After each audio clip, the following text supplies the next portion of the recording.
I found them in our bed. Last week, I thought I was living in a dream. My fiancé and I were in love, expecting our first child, and building a life together.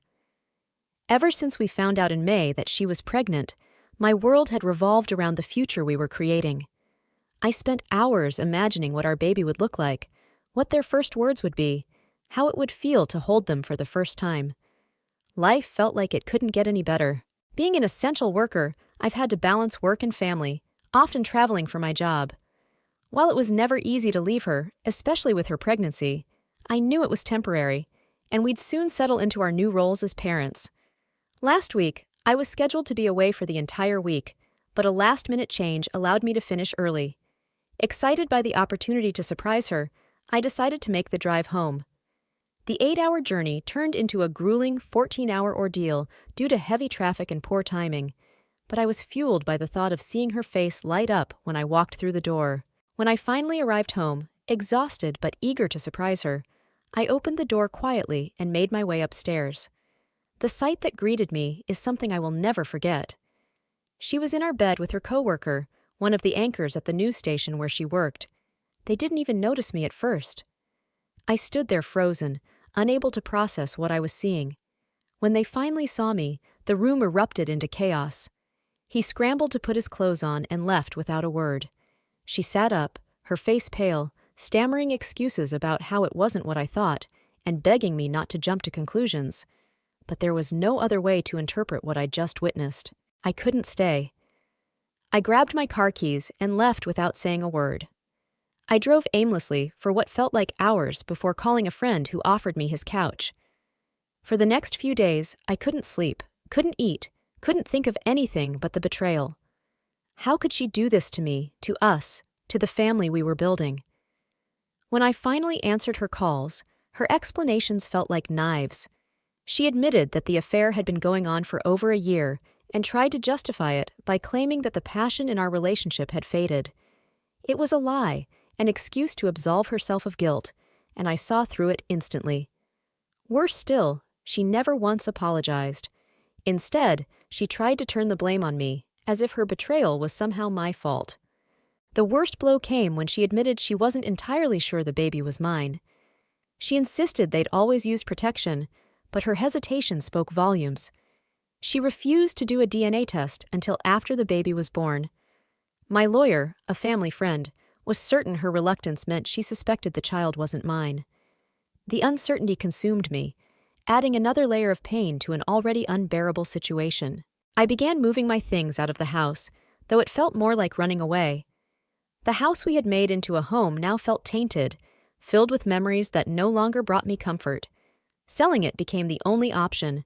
I couldn't let her buy me out, as my lawyer warned she would likely manipulate the situation. Every step felt like peeling away another piece of the life I had envisioned. Months passed, and the pain didn't subside. The betrayal lingered in every interaction we had, and when our son was born, it became clear that co-parenting would be far from easy. I tried to put my feelings aside for his sake, but the resentment boiled over more times than I care to admit. We fought bitterly, often in front of him, which only deepened my guilt. I was failing him in ways I swore I never would. It wasn't until one particularly heated argument that I realized I needed help. Therapy became a lifeline. At first, it felt useless. Talking about my feelings didn't seem like it could undo the damage. But as weeks turned into months, I began to see the value in confronting my emotions instead of burying them. For the first time, I allowed myself to grieve, to feel the depth of my anger and sorrow without letting it consume me. She also started therapy, and slowly, we found a way to co-parent without hostility. While we would never be friends, we managed to build a civil relationship for the sake of our son. Over time, the sharp edges of our interactions softened. We celebrated his birthdays together, spent Christmas mornings as a family, and worked hard to ensure he felt loved and supported. Years have passed, and while I've moved on in many ways, the scars remain. My son is now 4 years old, a bright and joyful child who is the light of my life. Co-parenting has become a partnership, and I can acknowledge that she is a great mother without forgetting what she did to me. Forgiveness wasn't easy, but it was necessary. For my sake, for his. I've also found love again. The woman I've been dating for the past 2 years has shown me a level of kindness and understanding I didn't think was possible. She loves my son as her own and has helped me rebuild the trust that was shattered. Even my ex has no issue with her being part of his life, which speaks volumes about how far we've all come. Yet, there are moments when the past feels closer than it should. Sometimes I wonder if I've truly healed or if I've just learned to live with the pain. What would I do if she came back, wanting more than co-parenting? Could I ever trust her again, even as just the mother of my child? And what about him, the man who was in my bed that night? He's out of the picture now, but the shadow of his presence lingers in ways I can't fully shake. The complexities of moving forward never truly fade, even as life appears to settle. Over the years, I've learned that the wounds from betrayal don't necessarily disappear. Instead, they become part of the fabric of who you are. I've made peace with that fact, or at least I thought I had. Yet, as I look around at the life I've built, I sometimes catch myself wondering if I've truly healed, or if I've just grown accustomed to the pain. My son, Caleb, is at the center of everything. He's my anchor, the reason I kept going when it felt like the world had collapsed. At 4 years old, he's already showing signs of the person he'll become: curious, empathetic, and endlessly creative. He'll spend hours drawing, creating entire worlds with his crayons, and then excitedly explain the stories behind them. "This one's a dragon that helps knights instead of fighting them," he'll say. Or, "This is a spaceship with a garden inside, so the astronauts don't miss Earth." Every time I look at him, I'm reminded of why I fought so hard to rebuild my life. Co-parenting with my ex, Emily, has settled into a rhythm. We're not friends in the traditional sense, but there's a mutual respect that wasn't there in the beginning. Therapy helped us both recognize that our son's well-being had to come first, even if our relationship had fallen apart. We've had difficult conversations over the years, some of which left me feeling raw and exposed, but they were necessary. It was during one of those talks that she finally apologized sincerely for what she'd done. She didn't try to justify it or shift the blame. She simply acknowledged the pain she'd caused and expressed genuine remorse. While it didn't erase the past, it gave me a sense of closure I hadn't realized I needed. Life with my partner, Mia, has been a different kind of healing. She entered my life at a time when I wasn't sure I'd ever be able to trust again, let alone love. Her patience and understanding have been nothing short of extraordinary. She's the kind of person who lights up a room with her presence, who has a way of making everyone feel seen and valued. Caleb adores her, and watching them together fills me with a sense of gratitude I can't put into words. She's never tried to replace Emily in his life, but she's become an integral part of our little family. But even with Mia's unwavering support, there are moments when the past resurfaces in unexpected ways. Like the time Caleb asked why his mom and I don't live together. He was only 3 at the time, too young to understand the complexities of adult relationships. I told him that sometimes grown-ups make mistakes, and while we still love him very much, we're happier living in separate homes. He seemed satisfied with that answer, but I know the questions will only get harder as he gets older. Then, there are the encounters with people who knew us before everything fell apart. Small-town life has its perks, but anonymity isn't one of them. Running into old acquaintances can be awkward, especially when they feel compelled to comment on what happened. "You're a bigger man than I'd be," one former coworker said after I mentioned co-parenting with Emily. "I don't think I could forgive something like that." Comments like that used to sting, but now they mostly leave me feeling tired. Forgiveness wasn't about her. It was about freeing myself from the anger that was holding me back. Emily's life has taken its own path. She's still working in news production, though she's switched stations and seems much happier there. She's dating casually, but hasn't introduced Caleb to anyone, a decision we both agreed on. We've established boundaries that work for us, and while I'll never fully trust her again, I've come to appreciate her dedication to being a good mother. In many ways, she's grown as a person since the affair, and while that doesn't undo the past, it does make co-parenting easier. One night, after Caleb had gone to bed, Mia and I were sitting on the couch, talking about the future. It was one of those rare, quiet moments when everything felt stable, almost easy. She looked at me and said, "Do you ever think about what it would have been like if things had been different? If she hadn't cheated?" Her question caught me off guard. I'd spent so much time trying to move forward that I hadn't allowed myself to dwell on the what ifs. But as I sat there, considering her words, I realized that I didn't regret the way things had turned out. I think about it sometimes, I admitted, but if things hadn't happened the way they did, I wouldn't have met you, and I wouldn't trade you or the life we've built for anything. Mia smiled, but there was a hint of sadness in her eyes. I just want you to be happy, she said softly. Really happy. I am, I reassured her, and in that moment I believed it. But life has a way of testing even the strongest foundations. A few weeks later, Emily called me out of the blue. Her voice was shaky, and I could tell something was wrong. Can we talk? She asked. It's important. We met at a coffee shop the next day, and she told me she'd been diagnosed with a serious health condition. The prognosis was uncertain, and while she was determined to fight it, she wanted to make sure Caleb would be okay if the worst happened. Her vulnerability took me by surprise. For all her faults, Emily had always been strong, almost to a fault.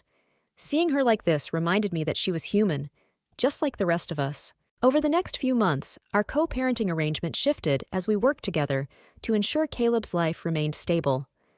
Mia was incredibly supportive, stepping up in ways I hadn't expected.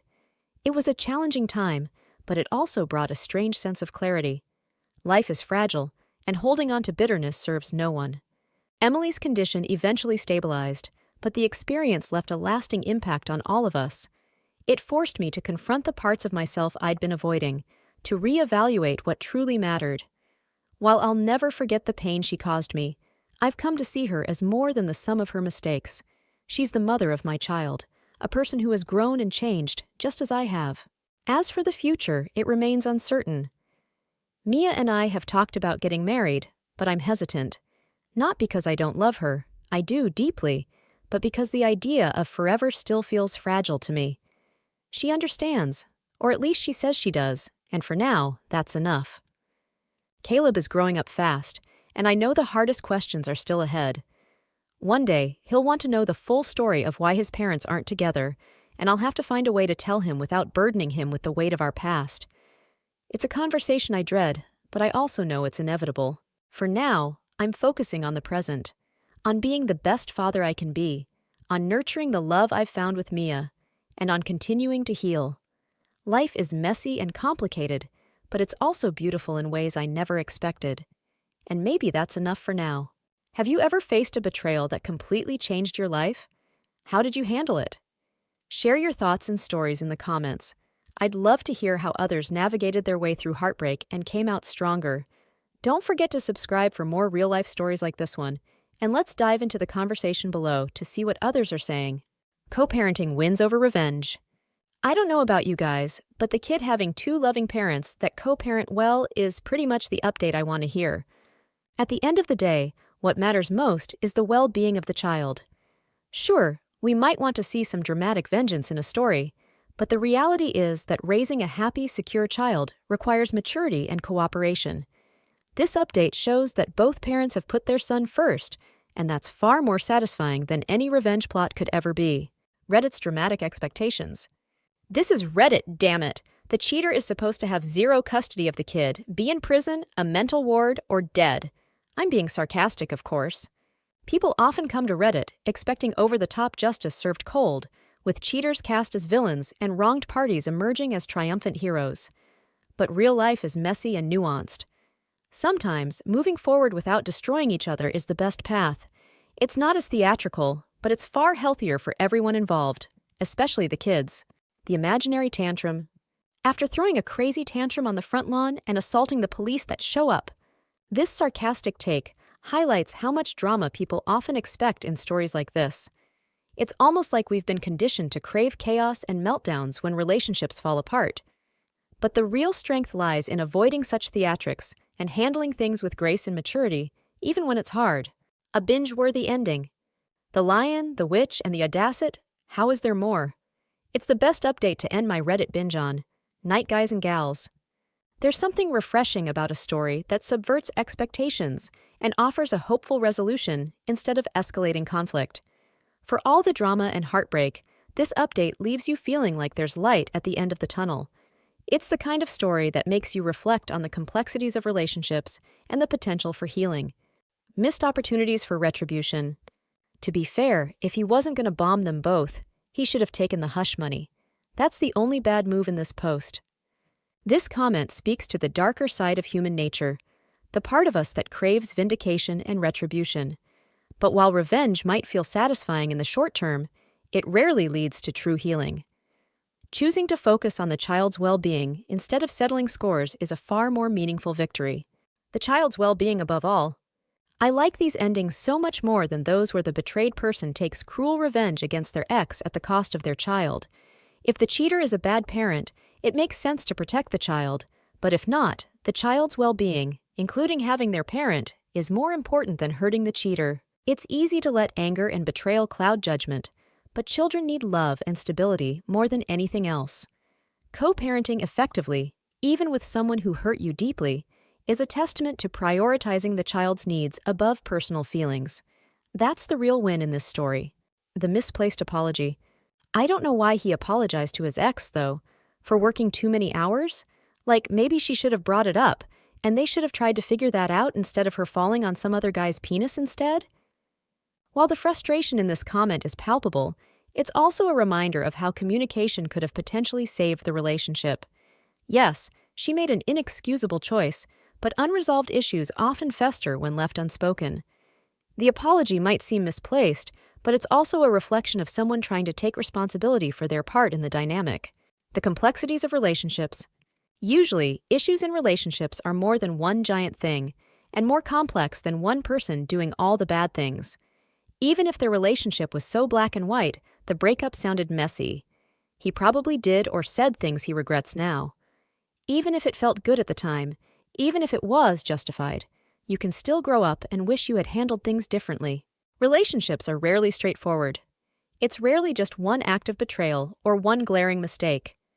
People grow, evolve, and reflect on how they could have handled things better, even when they were the wronged party. That's part of healing. Acknowledging your own imperfections and striving to do better.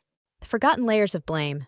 It's more that he understands his role in the situation, not blaming him and not saying it's his fault, but far too many people have black and white views on who is at fault and don't realize that the wronged person can play a role as well. He acknowledged that he worked too much, and for whatever reason decided to work even more once they found out she was pregnant. He's right that it's not an excuse to cheat, and she certainly should have said something, but he's also right that he's the one that sparked the resentment. Acknowledging one's own role in a failed relationship doesn't absolve the other party of their wrongdoing, but it does show maturity and self-awareness. Understanding how actions, even unintentional ones, contribute to a dynamic is essential for personal growth and creating healthier relationships in the future. The timeless excuse. Whenever people say, "It's not what it looks like," in reference to being caught in bed with someone who's not their partner, I always wonder how they think they're going to get away with it. There's like 3 things that could be, and 2 of them are crimes. It's a classic line, almost laughable in its futility. Do they really think the partner is going to suspend reality and believe it was something innocent? The lack of accountability wrapped in those 6 words is truly something to marvel at. The prank that wasn't? I knew that shit went down. Hey, it could be a prank. This adds a layer of absurdity to the situation. Can you imagine someone trying to pass off infidelity as a prank? It's almost comical how far people might stretch to avoid taking responsibility. Spoiler, it's never a prank. The wildest explanation. No, you just have to watch the video. The video totally explains why it was okay for us to strip to our underwear and for her to be on top of him. The mental gymnastics some people perform to justify the unjustifiable are astounding. It's like they're banking on you losing interest halfway through their convoluted explanation. Spoiler, no explanation is good enough for that scene. The classic reference. I understood that reference. This comment is a nod to how often these kinds of bizarre excuses have permeated pop culture. It's almost a trope at this point, an acknowledgement of the ridiculousness that seems to repeat in countless situations. References for days. The reference posted 2 days ago? Even when the excuses or explanations are fresh, they have a way of feeling eerily familiar. It's a reminder of just how common these scenarios are, as if people never learn that this playbook has already been read and dismissed. When chaos becomes normal. I mean, if you squint, it could also be a reference to the guy whose boyfriend planned a surprise party, and a friend decided to lay on top of the boyfriend like they were having sex. So maybe it's just too common already. This brings up an entirely new layer of absurdity. When excuses are so outlandish, they start blending together. It's hard to decide what's worse, the act itself or the increasingly bizarre attempts to downplay it. The nuanced defense? You have to watch the video because a nuance. Whenever someone pulls the nuance card in situations like this, it's usually a sign they're grasping at straws. Sometimes there isn't a deeper layer or context. What you see is exactly what it looks like, and no amount of spin will change that. The confession that wasn't. The best part of that is that she posted confirming everything he said as if wording it slightly differently made it okay. It's wild when people think a carefully crafted rephrasing of events will somehow make them sound less guilty. Spoiler, it doesn't. Owning up to the truth would be far more respectable than these verbal gymnastics.